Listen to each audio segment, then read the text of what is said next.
नमस्कार. महाराष्ट्र योजना कॉर्नरमध्ये आपल्या सर्वांचे स्वागत आहे.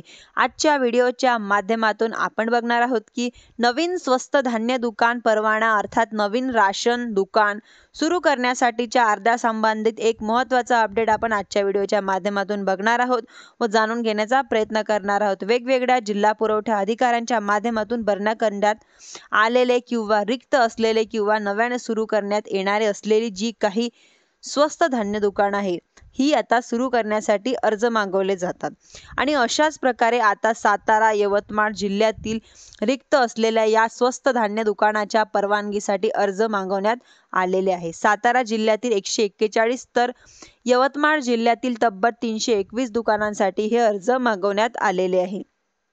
तर सातारा जिल्ह्यामध्ये 30 जुलै 2025 पर्यंत हे अर्ज स्वीकारल्यात जाणार आहेत. तर यवतमाळमध्ये जिल्ह्याकरताही 30 जुलै पर्यंत हे अर्ज स्वीकारता येणार आहे व मागण्यात आलेले आहे. ज्यामध्ये सातारा तालुक्यातील 8 गाव, याचप्रमाणे 3 शहरी ठिकाणी वाई तालुक्यातील 15 गाव, कराड तालुक्यातील 6 गाव, महाबळेश्वर तालुक्यातील 44 गाव, कोरेगाव तालुक्यातील 13 गाव, खटाव तालुक्यातील 10 गाव व फलटण तालुक्यामधील 4, पाटण तालुक्यातील 19 माण, म्हणजेच की तालुक्यामधील 4, खंडाळा तालुक्यामधील 7 जावडी व तालुक्यामधील 8 अशी एकूण 141 गावांसाठी हे अर्ज मागवण्यात आलेले आहे.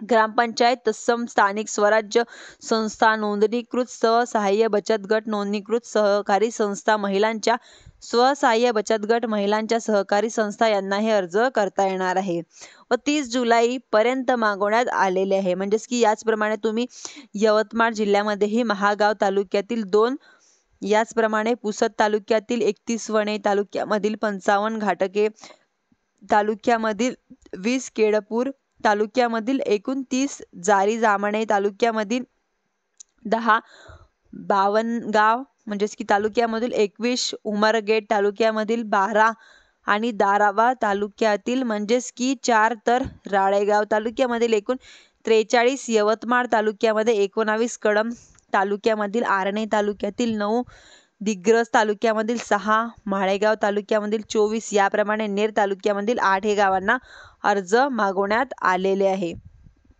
व हे तुम्ही अर्ज करू शकता. यवतमाळ जिल्ह्यासाठी या दुकानासाठी अर्ज करू शकता.